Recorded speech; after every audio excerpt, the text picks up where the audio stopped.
Hi guys, in the previous video we talked about admission template. In this video we'll talk about the daily pre-rounding template I use on my every patient. So for every patient I have two pieces of paper. One is the admission template that we went over previously, and the other one is this piece of paper, and each of this segment corresponds to one day. So in my one piece of paper of this I have 1 day, 2 day, 3 day, 4 day, 5 days worth of pre-rounding information. And if a patient stays more than 5 days, then I add one more of this piece of paper, and you would have patients who are there for 20-25 days. And this template becomes especially helpful because you want to trend labs sometimes, and you can do that just by looking at a piece of paper without having to go to your EMR. And some EMR are not as robust and they don't really let you trend lab the way you want to.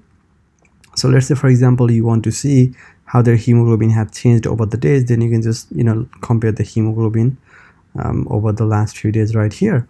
Let's say you want to know how much urine output the patient has been making over the last few days, then you can just look at the urine in every day and see like, okay, the urine output has been going up, going down, or whatever it is. Let's say you want to know when the white count started to go up, then you can just look at the white count, and see a trend. So I found this extremely useful. So let's go through this. So and right here I read the date. So let's say 3/21, like March 21, March 22, and so on. So on the left side is our vitals. If everything is normal, I just write NML or OK for normal. If it's abnormal, I just write down whatever is abnormal here. In terms of in and out, you don't need to fill out in and out for every patient. So let's say you have a 35-year-old guy coming with osteomyelitis, doesn't have any kidney problems at all, then you don't really need to be recording this every day. Versus if you have like an 85-year-old guy coming with heart failure, has some chronic kidney disease on baseline, then in that case the urine output and the in and out would be more important. So I read the urine output, I read the last bowel movement. If the patient is on any continuous or maintenance fluid, I write it down here.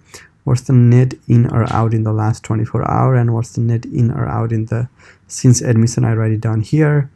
On our right hand side we have the labs, your electrolytes, your hemoglobin, hematocrit, white count, your other electrolytes, your liver function test, your PT-INR. And in some cases you would order extra lab, maybe like you would order some rheumatological lab like ANA and things like that, and whenever it comes back I'll write it down here. So this would consist a daily pre-rounding template. And once again, for every patient I have two pieces of paper.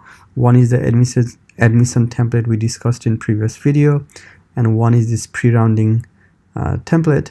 And I staple those two pieces of paper, and you can't bring these papers home, so I leave it in a locker or some safe space in the residence room. And every morning I go, I just fill out a new tab for the new pre-rounding. That way all the information I have is right in my hand. And during rounding, we may be walking around, I may not have access to my electronic medical record, and sometimes a question comes up, especially if the seniors change, the attending change, and you are the only person who is continuously taking care of your patient. There's like, when was the patient's last CT scan?